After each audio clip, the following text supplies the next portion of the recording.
Welcome to the next episode of the Assembly Line podcast, the place where industrial businesses tell their story and give you the tools you need to become an authority within your industry.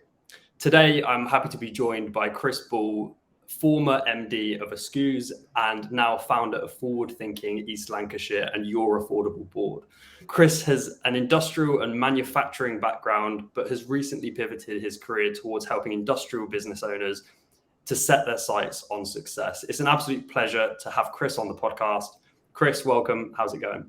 Welcome. Thank you. Thanks, guys. I really appreciate the opportunity to be here. And I don't actually enjoy talking about myself, but, I do want to share this stuff and, I suppose share my journey and let people know what I'm doing now. So, yeah, fantastic. Well, as I say, we're so glad to have you on, and I can't wait to kick things off. So, Andreas, would you like to take us away and get us started? Yeah, let's get started. So, before we really dig into it, can you tell us a little bit about yourself? We want to know who Chris Ball is, and any key moments that have really gotten you to where you are today. Yeah, there's a few really, and it is, I suppose, it is quite an interesting story that I was probably a stereotypical lad. I didn't do particularly well at school. I wasn't a natural academic, and I think there's something about business owners generally, that seem to come from that kind of background. But the one thing that I've always realised is that I've always been a practical person. I've always done stuff with my hands, and I was one of those kids that used to smash things apart and fix motorbikes and cars and all sorts of things. And I've always done things with my hands. And it's only recently, actually, over the last couple of years, that I've realised, I'm studying to be an NLP practitioner, and understanding how we feel and how we receive information. And particularly in the last couple of years, I've realised that actually I'm not that visual, practical person. It's kinesthetic. Everything I do is powered by feelings. And, there's something about, when you have your desk nice and tidy, for years I've thought that was a visual thing, that I just have to be tidy, but it's not. There's something in us about that, it's that feeling of being in control, just knowing where things are and, feeling comfortable. And I think there's something there as, I think that's why I've had some of the success I've had over the years, that, it's those feelings inside. I'm the first to, I go with my gut instinct. I lead with my heart every time. And I've had a bit of a varied career. I've done all sorts of things.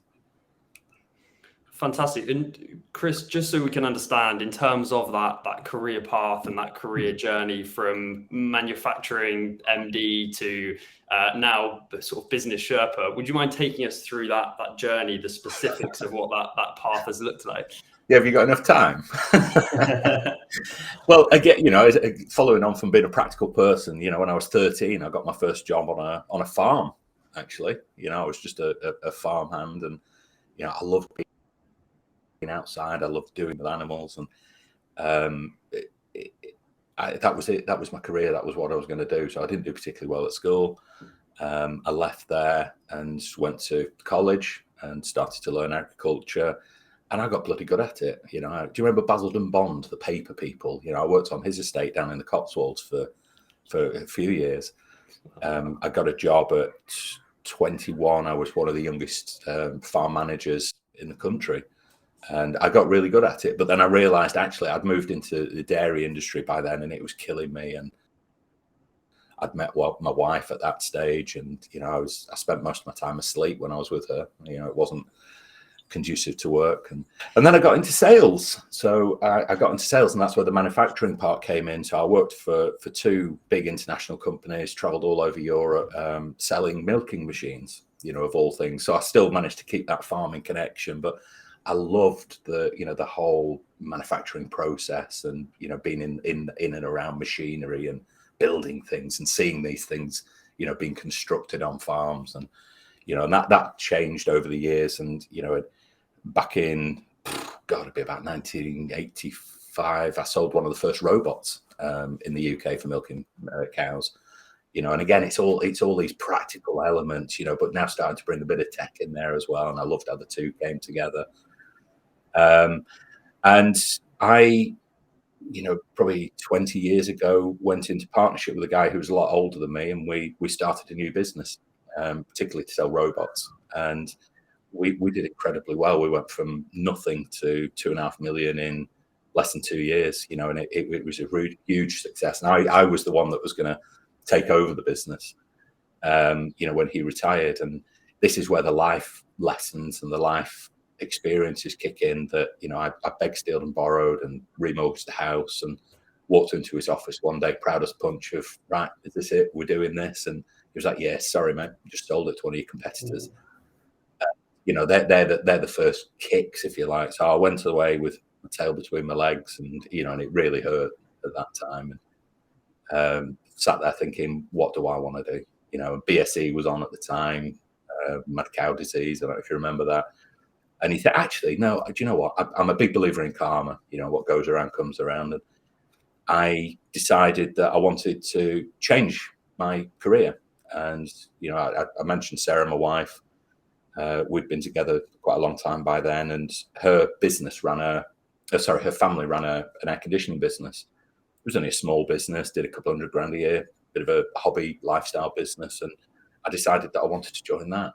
So I joined that business, and that's where I got into the mechanical services industry, if you like. And it was on the condition that I had to generate my own income. They couldn't really afford to pay me. I joined that business and worked my way up through various different levels. And, we won some really big national contracts, with some of the fast food chains, big hotel chains. And we took that up to about 6 million turnover in 2019. I'd taken over as MD by then, and I loved that. That's that whole period of my life. But so a bit of a checkered history, but I think there's something in this. Why we do what we do. Why we are the way we are. I can't wait to cover more about the why behind these decisions later. But I've just got one question for you that I'm trying to get to the bottom of myself. And that is, what is behind the fascination or interest with this industrial, gritty, raw, machinery type job roles that you've sort of reflected there? Because it's not an overly glamorous industry. It's not pretty. It's not sexy. It's not the new up and coming software. So what is it for you specifically that drew you towards that sort of space and that area? Do you know, it's something that excites me, and it's something that I've spent a lot of time thinking about, particularly this last year since changing career and starting this new company. And I'm convinced it's something to do with this NLP, the way we receive information. Something like £500,000, 2.5 million pieces of information coming into our body at any one time. And, your conscious mind can only filter, certain, I think it's about 7 things that you can process at any one time. And there's somebody told me an interesting statistic the other day that something like 70% of prisoners are kinesthetic learners. And, when you look at the education system and the way we're taught, you're taught very visually, you're taught very auditory, but nobody deals with these feelings. And, when you a lot of the stuff that I've been talking about there about, these feelings, and there's something in, this kinesthetic world of, I bet you if you were to look at everybody that's either in manufacturing or, whether that's a hardware shop or, people that are in these industrial trades, my industry, the, mechanical services, there's something about building things, either breaking things down, whether that's demolition or whether it's, it's constructing things. There's something around that satisfaction of seeing something being created. And I think there's a huge opportunity to work on this more and to hone in on these feelings. And one of the reasons I get so passionate and so excited about what I do now is, people don't buy what you do. They're really interested. And the world's changed since COVID. That we're pack animals. We need to belong to something. And when you listen to people talking about, recruitment, they've got problems with recruitment. They haven't got problems with recruitment. They've got problems with retention. They've got problems with identity. They don't know who they are and what they do. And whether it's staff, staff now, they want to feel like they're part of something. When people turn around and say, it's money, it's not money. They need to belong, and you think about your customers, it's the same. They need to understand who you are and why you do what you do. And everything I'm talking about here, and I've not got all the answers, and it's something about, these industrial businesses, these practical businesses, that they're kinesthetic learners. There's something around, seeing something. They've got to prove something wrong, or prove somebody wrong almost, because you can't build that, you can't do that, I can, and it's something in there. That's interesting. Yeah, fantastic. Yeah. Different way of thinking. Yeah, no, that's a very interesting topic around feelings. It's getting me thinking, because I think it's true that people are very scared to show their feelings in many ways. But feelings, the way I'm thinking it now, is something that's really driving a lot of aspects of life, not only business, but let's say family, motivation, decisions. Everything's kind of based around feelings, and being kind of avoiding that side of things is almost detrimental to moving forwards. So I can certainly see how much value there is in terms of acknowledging those feelings, developing them, and turning them into something powerful. And this is you can tell, I get really excited with this stuff. This is why I do what I do, and I'm coming at this from a completely different angle. That I want to work with business owners, but from a business owner's perspective, not your typical coaching perspective. That I want to fire people up, get that passion, have these kind of conversations, and work out, why do you do what you do? How do you do what you do? And if you crack that, and we'll come on to it in a minute, but everything I talk about, I focus on people. Get people right, put people front and center of everything you do, because that's where these feelings are, that's where this passion is. And if you can crack that, as much as people can be the biggest bane in your life, having employees, I have 52 of them, and it's a challenge in itself, juggling that amount of people. But when you crack people and you bring these feelings, and you can have these meetings, and you get this passion bubbling up, that is what I do. And and when I can crack this, and I again, I'm kinesthetic. When you get these feelings, you get these light bulb moments, and we'll have it. We'll get to one today. There'll be a moment where this light bulb suddenly pops on. That's how you start making money. And money's almost a consequence. If you can crack your message and crack the people, and get everything else right, then money just follows. But one of my favorites, in my world, there's two kind of business owners: those that focus on money, and those that focus on people. And it's the ones that focus on people are the ones that are going to win. Certainly very interesting. Can't wait to get more into that. So we've pretty much highlighted your journey. I would say quite a diverse journey, diverse experiences, which is probably what has led to you being very successful today, the person you are today. But I'm interested to see if there's anything else in your past that you would say is kind of responsible for, bringing you to where you are today. Anything separate from what we've discussed so far? Yeah, I suppose there's a I suppose as you start to get older, you reflect back on experiences and things that maybe people have said to you throughout your life. And I remember one saying that, I think it was my first real boss, when I started to go into the corporate world, said to me, I was probably 21 at the time, and he turned around and said, never sell what anybody else sells in your career. And at the time I was 21, I was like, what's that mean? Crack on, I'll do what I do. And it's those things in life that stick with you, and I think with your beliefs and, these little snippets of knowledge that you pick up along your career. And, even that, and now I reflect back and think about what did that actually mean? And, I think about when I was selling air conditioners, I've always done it, subconsciously, I've always done it. That, I'd come into your office and you say, I wanted a wall mounted air conditioner. I'd be like, no, you don't. What you want is one of these, and and it's that different way of thinking that wipes out your competition. So I suppose that there's been a few of those moments throughout my life, and and again I keep referring back to the way you are as a person, and taking advantage of those strengths, and I think it's important. Yeah, fantastic. That's really insightful. So moving on now to, I think, a topic where you will be able to expand a lot more on this feeling, the why side of things, and your motivations behind it. So you've obviously got a lot of experience working in these industrial businesses, first hands-on. So could you share a little bit about your overall kind of approach to sales and marketing? Yeah, this is where it gets fun.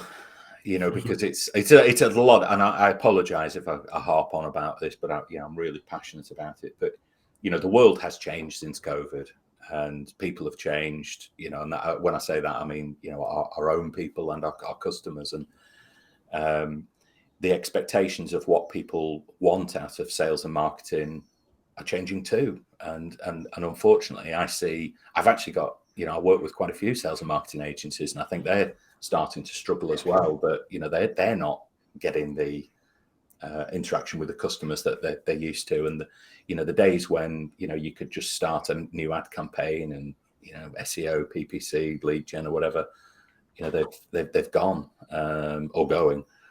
And this customer excellence is the next battleground, and it's a lot of the stuff we've talked about before. It's so that for me, it's going back to this why, how, and what again. It's understanding who you are, and I think that the marketing agencies that are going to win in the future, and obviously that's going to kick on to sales. You think about 5 functions in any business. You've got your marketing, got to get that right first, and then you've got your sales, and then you've got the job, you've got finance and HR, and it's the people that get this overall message right are the ones that are going to win.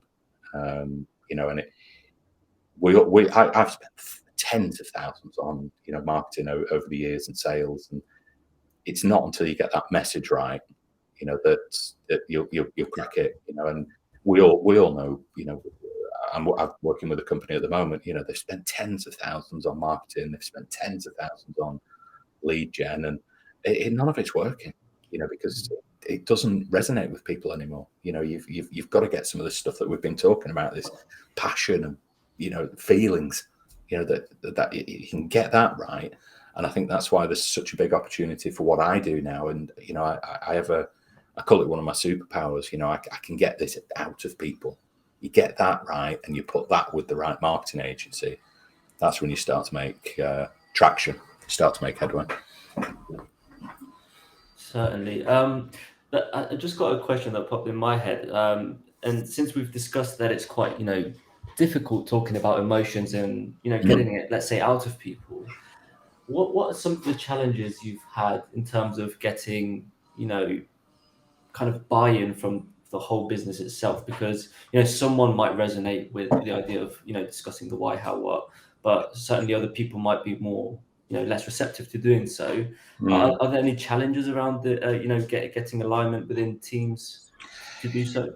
Yeah, initially you do get that, and I had a session with quite a big company the other day, and there was 5 directors in the room, and you're trying to get all of that information out, and I'm full of crap analogies, and I use one at the moment that's a business owner's head is like a bucket full of jigsaw pieces, and my existence in life, my job is to tip that bucket out on the table. Even the little, the crappy bits that are stuck in the cracks in the corner, they don't come out. The bits that people don't want you to see, they don't want to get out. We've got to get them all out on the table. And then, any business needs a plan. And, the plan's a little bit like a jigsaw, that we start with the easy bits. We do the edges and the corners and the nice pretty picture in the middle. But sooner or later, we're left with all those grey bits. They all look the same. You can't work out where they go. And my job is to help people sort out those pieces and create the picture, the plan, for the future. And the same applies to a bigger business, and I think this is where you were going, that, once you get 2 or 3 business owners together, the skill is in emptying all of the buckets, get all of the buckets out on the table. And the only difference is it's a bigger picture, it's a bigger plan. with more pieces, obviously. And this resonates. And I think one of the reasons I'm, getting success and getting as busy as I am is that there's something about business owners. You've got to have those battle scars, and when, COVID happened, in particular for us, we went from 6 million to 2 million overnight. And, and again, there's something around this, the reason business owners, what drove us to be business owners in the first place. There's something around that passion and drive. And I think it needs another business owner to get this information out to people. So, we are, I'm very good at getting this information out and getting to the nib of the problem, and it's once you've got that, that's when we start to get these light bulb moments. And yeah, it's a magical experience. I'm interested to hear, Chris, and this might be slightly off topic, and I know we've had this conversation before around your response to that drop in about 4 million in turnover overnight. Like, how did you feel in that instance, and how did your kind of knowing of the why behind what you do help you when times got difficult, when you did have that 4 million wiped off the business pretty much overnight? What drove you there? And I'll apologize in advance. I don't want this to turn into the Chris Ball show and promoting what I do. But, the reality is I'd gone through this process myself. So, the founder of Forward Thinking, Andy Henderson, I'd actually employed his services.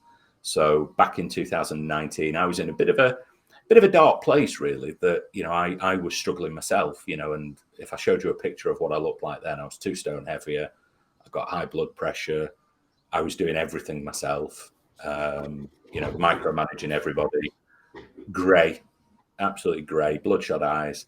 And I'd gone through this whole journey back in 2018, so just before COVID, really. And we'd started to make some changes in the business, and we'd actually pivoted the business from, being an installation business to being a service business, because we'd gone through this, this customer excellence journey that we'd identified that we could achieve the same turnover by looking after people, and winning service contracts rather than chasing installs. And when we were chasing the installation work, the margins weren't there. We were being controlled by the bigger construction companies, and it wasn't where we wanted to go, but I was stuck in a rut. So, by understanding this why and who and what we did, we changed the business and started to do other work. And it was that got us through. It was that got us through, that, we were so focused on what we wanted and how we were going to achieve it, that,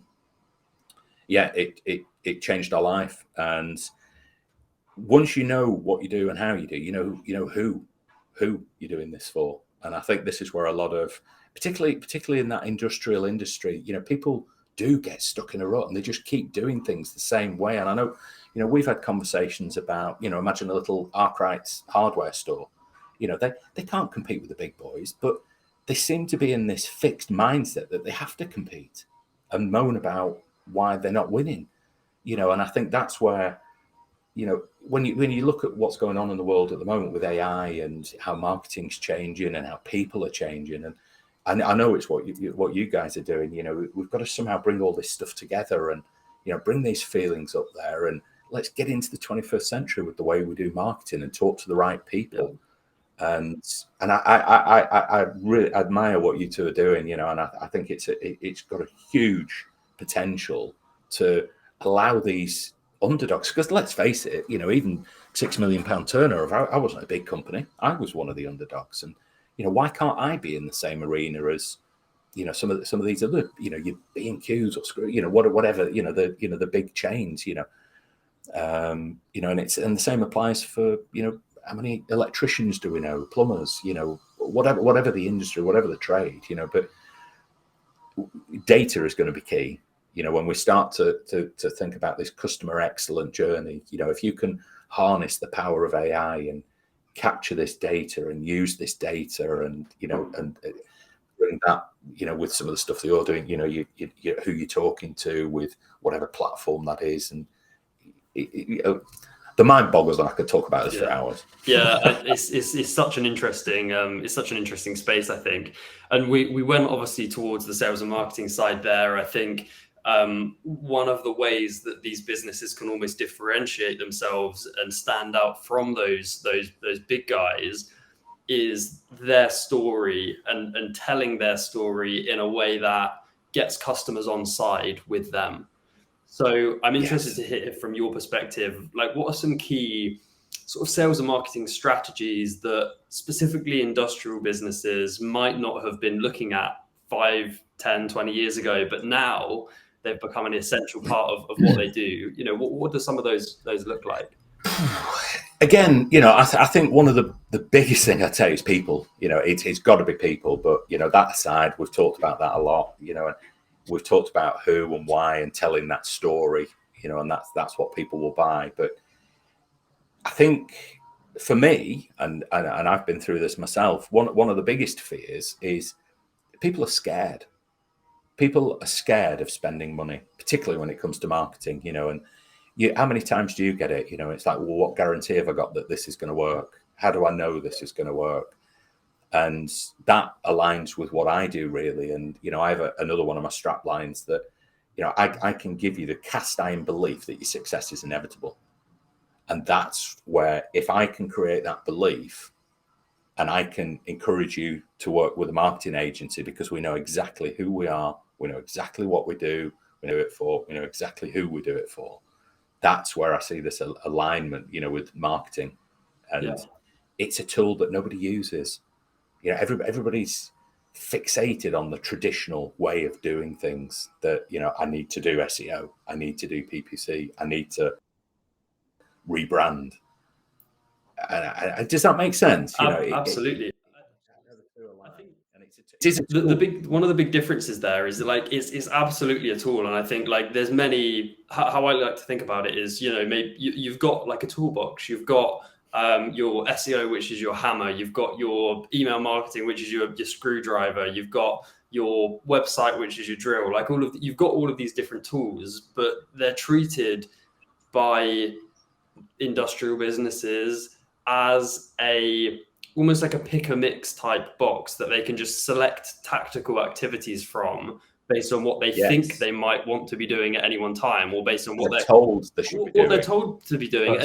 And that could be different from agency to agency based on what they can charge most for, what they can retain them longest for, all of those types of things that create a level of bias that just doesn't generate the best result for the client, but seeks to generate the best result for an agency. And I think this is a big challenge, which has created a lack of trust within the space. And it's also created a lack of strategy around how marketing is used to support these types of businesses. Because it should be used to sort of achieve actual business objectives that are created at the top and that are understood by the work and the activities that you're doing. So I think that's a real strong point there, Chris, to be honest. And the other one is the objectives, you know, and it's, you know, you think about procrastination, you know, everybody struggles with it, but, you know, quite often if you think about, you know, what is the objective, you know, whatever problem, whatever stress you're going through, you know, think about the outcome. And people don't do this in marketing. You know, they don't think about the outcome. What is it that you're actually trying to achieve? You know, and I almost feel silly saying it, you know, that because, you know, the question was around, you know, the tools and, you know, marketing, but this is a tool. If you don't get this right, any of your tools won't work. You know, you've got a left-handed screwdriver or you've got a flat battery, you know, they won't work. You know, you've got to understand this stuff. It's so powerful. And I know, you know, some of the work that you do about, you know, is this digging in, isn't it? You know, and finding out what people do, why they do it, because let's face it, anybody can do SEO and PPC once you've got that right. You know, it's a busy space, isn't it? And it's customer excellence again. It's really interesting. It's what it comes down to. It's people. Yeah, I'm really interested to dig in a bit more into the topic of objectives, because it's kind of uncovering an underlying kind of issue for me, because you know, a business owner can set objectives, But does he necessarily want to achieve those objectives? Does he have the willingness? Does he have the actual determination to achieve them? Or is he just, setting them? For example, are you just copying another industrial business in terms of what they're doing for marketing? And I think we've seen time and time again, Joe, I think you agree, with clients we've worked with, these we've talked with, when there's no collaboration, when there's no input from the business owner into the marketing activity itself or the sales activity itself, then there's just a detachment and it's very generic. And we've seen, when we have these conversations with business owners, when they attend strategy sessions, when they're excited, about achieving a specific goal, implementing a specific marketing strategy, then the results are always more positive than someone that's just, detached, just do the work, we'll see the results later. I'm so pleased he said that, because that is the epitome of everything we've just talked about, isn't it? And the single biggest driver for that is understanding the destination. Mm-hmm. What is this business supposed to achieve? And I think, when we talk about our industrial businesses, whether it be a hardware store or a manufacturer, they've lost sight of what they're doing this for. And if you can understand what the destination looks like, because the vehicle, the business is only ever going to be a vehicle to get you from point A to point B. Like your sat nav in the car, you jump in the car, the first thing your sat nav does is work out where you are and where you're trying to get to, and then the quickest, simplest path to get there. And I would say, out of all the businesses I've worked with over the last year, very few really know what the destination looks like. Once you can get that, and I can create that excitement and that passion, and let's get all these feelings bubble up, they're actually excited to walk into a meeting with the marketing company. And you're dead right, Andreas, that, how many people do you work with where they send somebody else to the meeting? Yeah. And they're the ones that they don't work. And that's why I keep talking about people. The one big thing I did ask you was, once I'd cracked the vision and the destination, share it with the team. Share it with the team. Out of the 50 odd people that we had working there, 52 people, they all knew what I was building, where I was going, and they all had the same passion as me. And I could send any one of those people into a meeting with a marketing agency to talk about what we were trying to achieve and what the outcome was, and we all had the same vision. So it's a really interesting point, is that, when you think about the outcomes and where that stems from, and 9 times out of 10 is either they don't know where they're going, and we all hear you're stuck on the hamster wheel, you're turning up to work, you're doing the same stuff, you're doing everything yourself, and ultimately you've forgotten what you're doing it for. Yeah. And I think once you get that and you get the passion, and that's where it's why I was so keen to come on the podcast. I think there's a huge alignment between what we do and what proper marketing companies do that get this stuff. And I keep saying it, customer excellence is the next battleground. And it's once you get that passion with the outcome, and then you start to tell people about it, that's when you get success. Yeah. I mean, I think that's really interesting. I love all of that. One of the things I think when I talk to business owners, when we look at these stories, that I'm really, really interested in is the darker side. We love talking about the successes. We love talking about what goes well, but I'm interested to hear from you, from your past, especially within the manufacturing space, within the sort of the machinery space, within the engineering space. Are there any challenges that you could pick out? Any specific stories? Any specific challenges that you would pick out and you would say, okay, we made a mistake there, and this is how we reacted. This is how we changed it. Yeah, it's not something I like to think about, but yeah, of course, running a business is going to be hard. It's never good. As much as I can talk about laser guided focus, and I know exactly where I'm going, and it's a straight line straight to my destination. It's never going to be like that. There's always going to be challenges and opportunities, and when I think of some of the the painful experiences I've had over the years, I'm going to put a positive spin on this, but you're probably expecting that, aren't you? But we over the years, we've had big contractors go bust on us, and there was one a few years ago that took us from about 150,000, and that hurts. That really hurts. But I come back to understanding the destination again and knowing who we're dealing with. And ultimately, we were dealing with the wrong people. We were trying to do it. And it's back to what you were saying, Andreas. We were doing what we thought we were supposed to do. And we were in a world where, we were in construction. We were an M&E contractor. So we did air conditioning, ventilation, plumbing, all the mechanical trades. And we did what we thought was right. And I think an awful lot of businesses do this.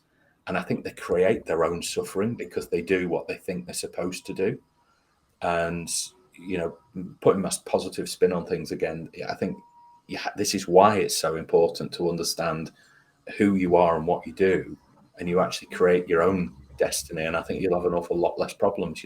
We've talked about staff, God, I remember, probably 5 years ago, I was ill. I got, high blood pressure, heart problems from the whole recruitment process about, I couldn't find people. Nobody wanted to work for me. Nobody wanted to do what we do. And you beat yourself up that, nobody wants to work away. Nobody, Gen Z, millennials, they just don't want to work anymore.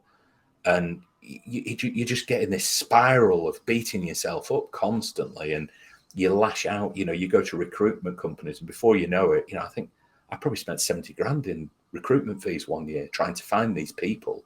But the reality is, I didn't know who I was looking for, and and it's honestly, it's why you can tell. I'm so passionate about what I do now, and it's destination, vision, outcomes, people. You crack that, everything starts to look better. Your bills works, and I never thought I was a spiritual person, but I think I am. I'm really, but it's. I suppose the thing I'm trying to get across is it's so fast to fix this stuff that the program I do, Success GPS, we do it in about 6 weeks. We crack this in about 6 weeks. We work together quite intensively, and we get this out, and we start to make progress. I don't know if you can see the map on the wall there, but we plot this whole thing out on a journey, and it's so fast. And I'm the walking testimonial. I did this in 2019. We implemented this stuff during COVID, and it worked. And I managed to get the business into a position where, all right, it won't do 6 million this year, probably do 5, but it's got a few less directors. Everybody's happy. It's focused. They'll make money. And it has a future. And I worry, and particularly the arena that, you're targeting me, with these industrial businesses. And I suppose it's a bit of a loose heading, isn't it? And I don't, what would you say the trades that you actually mean by that with the, it's everything we've talked about, really, isn't it? It's like it's hardware, it's construction, it's engineering, it's manufacturing, it's sheet metal, it's it's all of those practical businesses, I suppose. Yeah. Exactly, yeah. And I worry one of my I see it as an opportunity, but one of my biggest worries is it's an aging industry. If you look at anybody that's in that industry, they're probably in their 50s, 60s, the baby boomer generation, aren't they? And I think that's why it's difficult for these businesses to change, because they don't get our world. And I like to think that I'm probably one of the catalysts, if you like, that I can get this information out of people's heads and then put it in your heads, and boom, watch them fly. Just one thing on that, Chris. I mean, I think we're equally as passionate about this space as each other. That's why we're here. That's it. It's interesting you mentioned about the aging industry, because something that Andreas and I have both focused on, and the journey that I think we're on over the next sort of 5 years, is that, of course, we're looking to sort of develop these businesses from a marketing perspective. Now we're looking to, how we see it is, we're looking to essentially almost save them from becoming outdated and losing relevancy, also having those struggles from finding the right people. Because if you're if you're Gen Z and you're looking to work in one of these types of businesses, you're going to want to see it in the modern age. You're not going to want to see them managing the business on sticky notes and sending faxes and all of these types of things, because it's not an environment that people like that wish to work in. So our long-term vision, our long-term journey is to hopefully be able to move towards the acquisition side, where we can then go out and seek to acquire some of these businesses that have managing directors that are looking to retire, that are looking to step back, and continue moving them forward and continue that legacy. So it's really interesting what you say there in terms of them being aging, them maybe not stepping forward to the ways of doing things in 2023. I love this now, because this is the passion coming out of you now about why you do what you do, and these are the conversations we need to have, because when you look at the UK as a whole, the SMEs are the ones that are, they're paying this, they're the lifeblood of this country. It's where our young people are going to go and work, and whilst we're talking, I'm thinking of a shop locally to here, and it's an unbelievable shop. And if I wanted to buy a drill or a screwdriver, or I wanted 3 nuts and bolts, I can still walk in there today and I get them in a little paper bag. And there's something quite special about that I don't get that when I go to the big corporates. I can talk to Steve behind the counter and I can have a chat and I can have a coffee, and there's something special that needs to be protected. That's what this country is. That's who we are. And and I think that the work that you guys are doing, you're dead right. We've got to protect that. But why shouldn't that be a big opportunity? Why can't they compete with the big boys? And it's huge. And as much as I think we've both seen that it's a big opportunity. We'll crack it. We'll get there. I'm really loving this conversation. It's really, I would say, for me, inspirational. I'm feeling motivated. I'm ready to literally get going. But I've got one final question. I think this will probably be the favorite question for yourself on this podcast. Okay. So how can industrial businesses go about finding their why? It's a big question, is that? And ultimately, we've talked about it a little bit today. It's the destination. Once the destination, and then we start to look at, what the business is supposed to achieve. Once we start to think about that, and then we start to think about the values as people. Who are we as people? What are we trying to achieve? And again, it comes back to the outcomes again. What is the outcome of the business? And why do you do what you do? And I was with an incredible business last night who we're going to start working with, and they recycle stuff. And when I pushed, and he's a really successful business, really successful. He's got everything he wanted in life. He's got the nice house. He's got the fancy cars. He's got lovely team of people working for him. But he didn't know his why. And I managed to push, and I am like a terrier, when I get going, we pushed. And what's actually driving him is he wants to save the planet. And, we started to talk about, I want to recycle X amount of furniture. I want to stop this furniture going into landfill. And he went, yeah, it's rubbish. It's right. Everybody's saying that. And then he goes, do you know what? I'm not going to be happy until I stop everything going into landfill. And he went, now we're getting there. And it's this, what makes you get out of bed in the morning?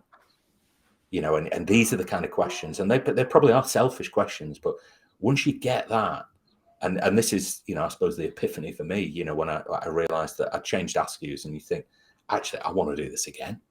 That's my why, and when I start to think about, and I suppose I'll tell you, one of mine is I want to be remembered. And that's not, I don't want to win awards. I don't want to be famous. I don't want to stand on stage. The thought of that just makes me cringe. But, my why is I want to be that guy that's remembered for making a difference. And, I walk around with on the passionate about it. That's what gets me out of bed in the morning. So it doesn't always need to be a big thing. But once you crack that, that is what makes me get out of bed in the morning, because I know I'm going to do it again today. Yeah. And hopefully, like I say, passionate about it. Hopefully we've inspired everybody. That's it. Fingers crossed. Well, Chris, thank you so much for joining us on the Assembly Line podcast.